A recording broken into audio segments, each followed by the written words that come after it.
So until there's some type of a regulator or somebody who approves, say, oh, I approve this campaign type of thing, Yeah. What type of due diligence can the average Kickstarter browser do on their own? Or is there really no way to truly tell what's legit and what's not? What's a real charity and what's not without, I think it's hard to tell. I think that in certain types of projects, there are things that you can do, such as, if it's filmmaker, you can look at their previous works, you can see what the quality of the work is, you can see if it's gone to festivals, who's in it, who the producers are. There's that type of homework you can do to see whether this person is legitimate or not. That being said, that has no bearing on whether they'll be able to deliver this current product.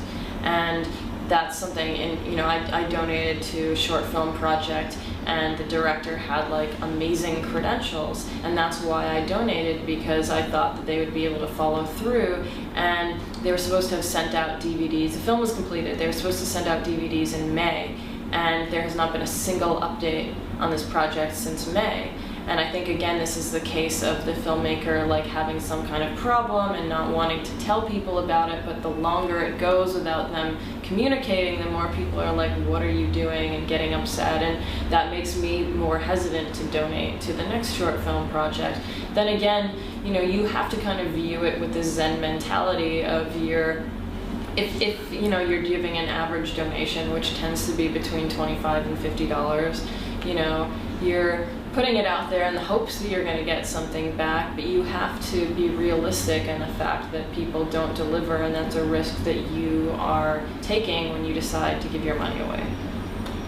I think that just like anything else, any other business arrangement you go into, you can search, look up people online, do that kind of thing. You can also ask them questions. Yeah.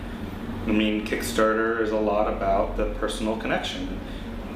If you are concerned that their goal is not high enough to really create the product, you can message them and say, okay, do you have any other funding sources? Or something like that, because a lot of people do. A lot of people on Kickstarter do have other funding sources outside of Kickstarter, and things like that. And do your own homework, and if you don't trust the answers that you're getting, you shouldn't back that project. Yeah, I mean, you're not obligated to sponsor somebody else's thing, and I think, it comes down to voting with your dollar, and as more people view it that way, it's going to be the more legitimate projects that rise to the top.